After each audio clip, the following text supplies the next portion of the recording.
Bonjour Anita, Merci. vous êtes dans les Hauts-de-Seine, bienvenue dans les JG avec Sylvain Grandserre, Michel Tabarot, député UMP des Alpes-Maritimes, Pascal Péry. Alors que dites-vous vous dans cette histoire?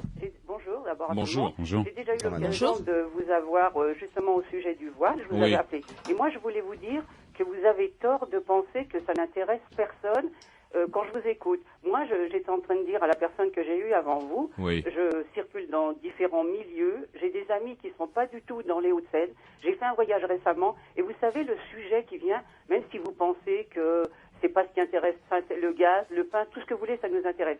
Et les gens, quoi qu'en pense et quoi qu'on veuille en dire, ils disaient oui, ça nous dérange. Tant pis, moi, on est dans les grandes gueules. Je vous dis ce que disent les gens. Oui, nous, ça nous dérange l'islam, ça nous dérange qu'on voit des femmes voilées, même si vous allez me dire c'est pas la majorité. Ça nous dérange qu'il y en ait les gens nous disent on en a de plus en plus dans nos banlieues. Et vous savez, je vais vous dire, on a discuté, alors à force de voir les gens, par exemple, j'ai fait 15 jours un voyage.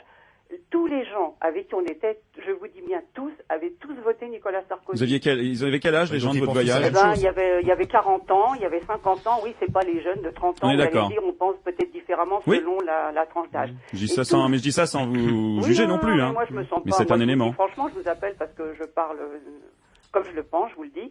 Et tous ont dit, nous avons voté Nicolas Sarkozy et nous voterons tous, maintenant je ne sais pas s'ils vont le faire, on votera tous Le Pen parce que personne ne s'occupe de nos problèmes. Je suis pas étonné, madame, moi, de vous entendre dire ça. Je vous le dis. Vous êtes la France raciste, oui. Comment? Vous êtes la France raciste. Arrêtez. Non, mais non, Si, c'est vrai. vous l'avez dit, arrêtez. vous l'avez dit, on a un problème avec l'islam. Et vous pensez qu'on est... Elle vous a dit ce qu'elle a entendu. entendu.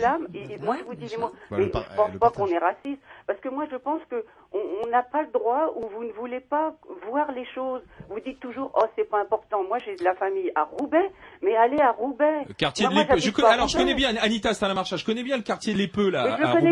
je le connais pas, j'ai vu un reportage. Je connais très bien ce quartier de l'Épeu qui effectivement... Attendez, Anita. Je vais pas me déplacer à Roubaix. Non, mais moi, alors, c'est comment? Eh ben effectivement, c'est un quartier sur lequel sont arrivés bon nombre de fondamentalistes qui ont une pratique plutôt rigoriste de l'islam et effectivement, on voit là-bas de la burqa, on voit des barbus, on voit une pratique très rigoriste de l'islam qui gêne effectivement le voisinage, qui dit là, alors pour reprendre la phrase de Guerre, on est plus chez nous là, vous avez raison, Anita. Anita. Quand même d'accord que ça préoccupe des gens.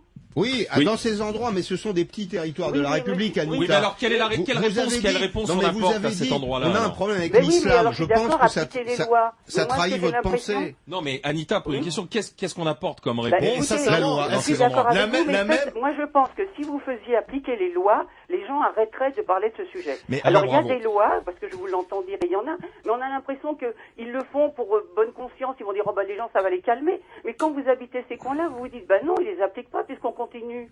Ça continue pareil, vous voyez? C'est ça que je pense. Alors Sylvain, quelle réponse vous apportez? D'abord, j'entends bien le propos d'abord, il ferait... Non mais elle n'a pas tort, les gens peuvent spontanément parler de ça, comme ils vont spontanément parler de France-Croatie hier soir, c'est peut-être le premier sujet de conversation ce matin au boulot, t'as vu les Français hier avec leur nouveau maillot, c'est pas parce qu'on met ça en tête de nos conversations de bistrot ou de café que c'est forcément le sujet qui préoccupe les gens, parce que je suis désolé, il y a des enquêtes d'opinion régulières, et systématiquement, ce qui revient en tête, c'est le souci du logement, l'éducation, la santé, la justice, le pouvoir d'achat. Après, je voulais vous dire ensuite, que l'un n'empêche pas l'autre. Exactement.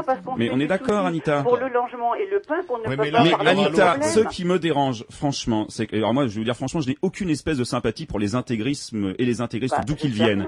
Je préfère le dire parce qu'on est toujours suspecté de quelques complaisances. Mais ce qui m'embête dans cette histoire, d'abord, on va se mettre à parler des musulmans comme une catégorie sociale homogène, qui ne serait pas d'ailleurs vraiment française. Comme on disait les catholiques. Et surtout, et on oublie de parler de toutes les formes de réussite incroyables. Alors pour le coup de cette population, je pense aux jeunes filles d'origine musulmane qui ont une, mais je suis désolé, de confession musulmane, pardon, d'origine culturelle musulmane, je sais pas comment il faut le dire. Mais oui, mais on n'en parle jamais. On n'en parle pas dans le milieu du sport, dans le milieu des arts, notamment, mais même dans la création d'entreprises. Il y a des tas de jeunes. Qui n'en parlent pas moi, je voulais vous dire, on a tous des amis. Moi, j'ai des amis qui sont algériennes et tout. On en a dans notre coin. On est très bien ensemble. Vous savez très bien. Mais il faut le dire haut et fort. C'est pas ça qui dérange. Vous le savez bien. Donc, c'est pas la peine d'essayer de dire ceci, cela. C'est pas parce qu'on dit dans ce coin point-là ça nous gêne qu'on est raciste. Il faut arrêter de... Oui, mais voyez, Anita, moi je comprends tout ce que vous dites. Le problème, c'est qu'un débat, ce n'est pas une réponse. Un débat, c'est des interrogations de plus qu'on va poser la semaine prochaine à l'UMP.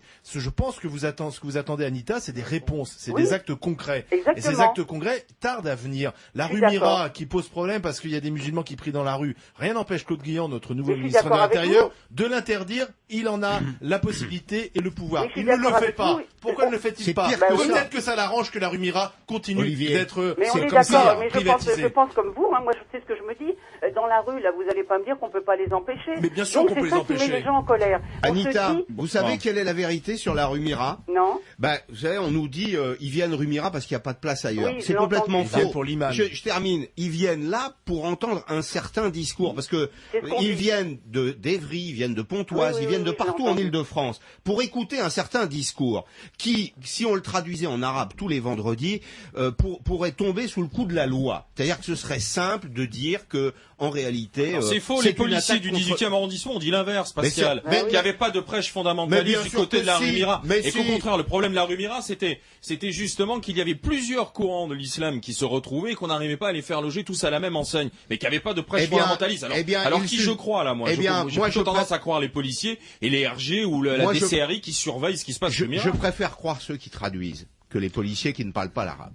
Voilà. Enfin bon, on est quand même en train de se battre comme des chiffonniers sur l'os qui nous a été lancé. Tu vas en prendre une, mais ceci dit, sur les chiffonniers, on dit qu'il faut régler le problème. Oui, non, mais d'accord, mais c'est tout. Il faut régler le problème si tenté qu'on puisse appeler ça un problème, mais en même temps, petit zoom arrière. C'est un problème c'est un problème, parce que la rue, dans un pays laïque, la rue n'est pas. Mais je suis le premier à le dire, religion. Donc, voyez, Madame Tamaro, en même temps, c'est assez significatif, effectivement, parce que là, on débat.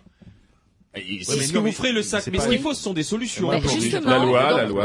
Au niveau du débat, on a demandé. Bon, déjà, je vois avec plaisir que c'est une préoccupation donc qui est plus large que ce que vous pensez, puisque vous voyez, Madame a fait un déplacement avec des personnes de 40 et 50 ans. Je pense que vous attendiez qu'elle vous dise des personnes de 70 ans. Vous savez pourquoi j'ai dit ça? Oui, vous attendiez. Non, mais une enquête sociologique, on sait que Nicolas Sarkozy, c'est uniquement passé 60 ans que Nicolas Sarkozy devient majoritaire dans la population. Elle vous a répondu 40 et 50 ans. Donc déjà, c'est pas la tranche d'âge que vous attendiez. Attendez, elle me répond ce qu'elle veut. Elle dit ce qu'elle veut. Elle s'appelle peut-être pas Anita et elle dit ce qu'elle veut. Donc excusez-moi, c'est pas très fiable comme méthodologie.